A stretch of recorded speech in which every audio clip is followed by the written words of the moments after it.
conseillère communale, la féminisation de l'espace public. Merci, Monsieur le Président, et vous avez très bien prononcé mon nom.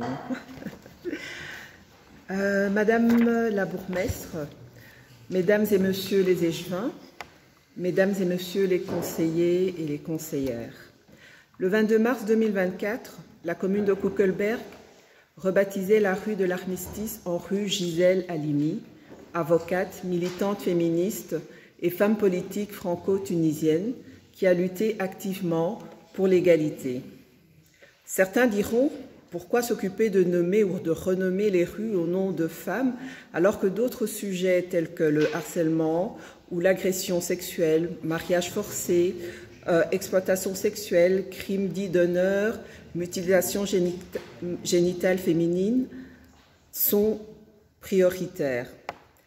De nombreuses associations qui au quotidien portent ces problématiques, qui accompagnent les femmes victimes de violences et de nombreuses études, une étude notamment récente de Provélo intitulée « Être femme et cycliste dans les rues de Bruxelles », s'accordent à dire que les violences faites aux femmes tirent leur origine des inégalités structurelles entre les femmes et les hommes. Combattre ces inégalités, c'est également combattre leurs conséquences. Historiquement, l'espace public a été pensé pour les hommes. Du tracé des rues à l'organisation et au revêtement des trottoirs, de la localisation des parcs et des places, tout a été destiné par les hommes pour des hommes. Les pouvoirs publics ont pris l'importance de combattre les inégalités entre les femmes et les hommes partout où elles existent. C'est ainsi qu'une résolution relative à la féminisation des noms d'arrêts de bus, de trams et de stations de métro de la STIB a été prise par le Parlement de la région Bruxelles-Capitale. La féminisation des noms des rues n'est que la suite logique.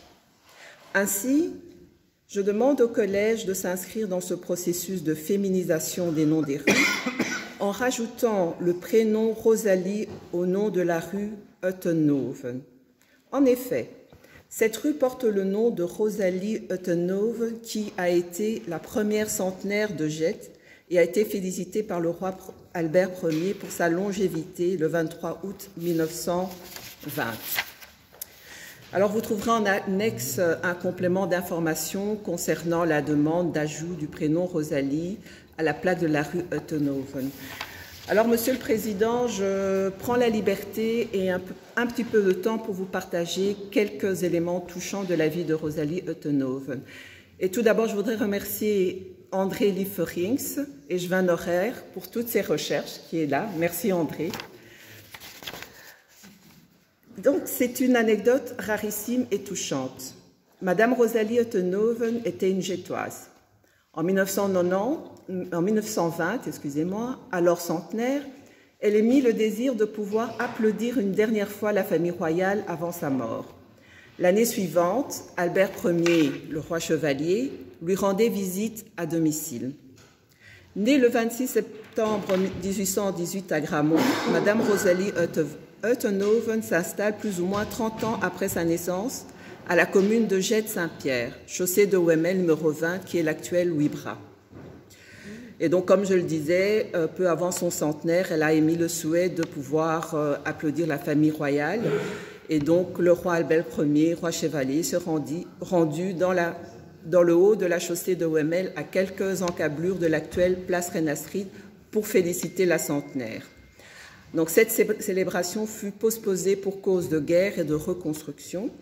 C'est le bourgmestre de l'époque, Philippe Wéry, qui officiait comme maître de cérémonie ce jour festif.